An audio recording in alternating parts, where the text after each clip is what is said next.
this concept of the portal and the movement through time and space, that the shaitans they can't use a knowledge of a book, so they have to use tech and technology.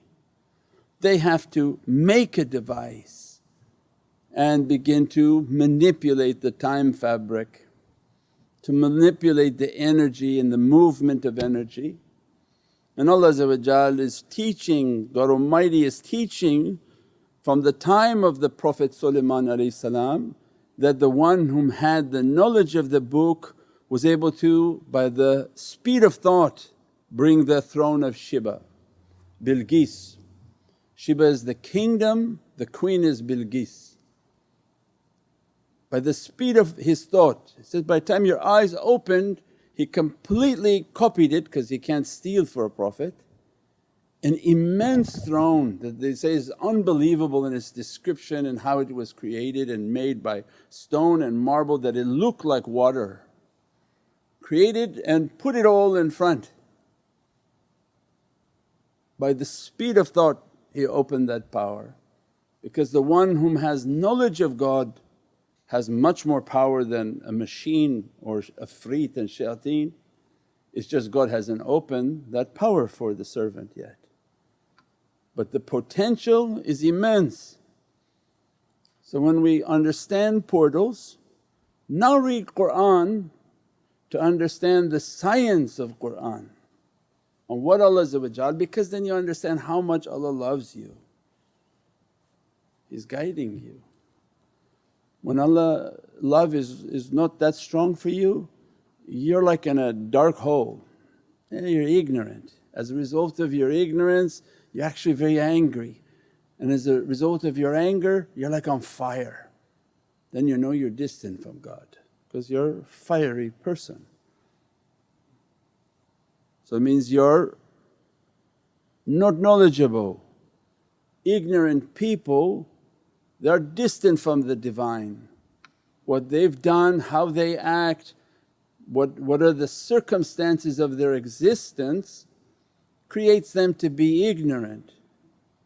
That which is ignorant, as if in the law of opposites it turned its direction from moving towards the sun and the warmth and the light, it moves away from it.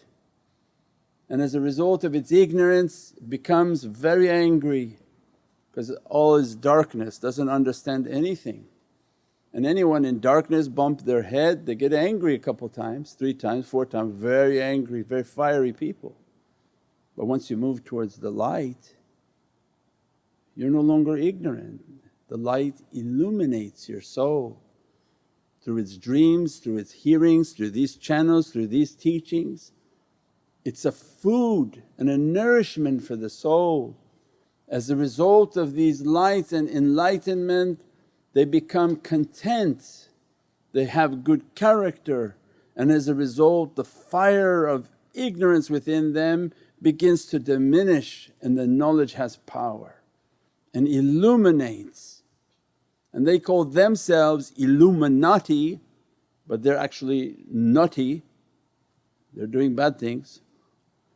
But the truly illuminated ones, they move towards the light and the light of the Creator, and they study the books and the teachings of the Creator through the reality of the Prophets, and as a result God enlightens their soul, their eyes and their entire being. And our life is to understand all of the blessings and grace that God has given to us, to find these portals, to live within these portals and to go from portal to portal. Because for some reason people understand the scientific term, they're like astonished, wow, you think really things are going to open like that? And I saw this in this movie, they're seeing now weird coloured lights in the sky that open up and something happens. It's going to be a lot more than that. The hydrogen colliders are all that. They're igniting those things and crazy things happen upon this earth, they're not telling people. But Mawlana Shaykh was very disturbed by their activities, acknowledging what they're doing is very satanic, and the bringing of these energies in this dimension when Allah gave to us, قُلْ أَعُوذُ بِرَبِّ الْفَلَقِ. Seek refuge in Allah, the Lord of this dark matter, because what they're going to bring from this matter upon this earth was not meant. This ignorance is not meant, this demonic reality is not meant, but these shaitans want to come and eat everything and everyone. They have no interest in enlightening people. They gave a little bit of technology and ate hundreds of thousands of people as a result. There's a show coming out. There was a man who came to President Eisenhower, this Thor something, and they made a commitment that we want to come onto this earth, we want to do things with people, and they gave them technologies. They had advisors that came, gave technologies, that's how they made these Star Treks with these mobile phones and all these things, in exchange for what? To eat people. Don't worry about what we want to do with the people and the population, here's some technology, sell it, advance yourselves.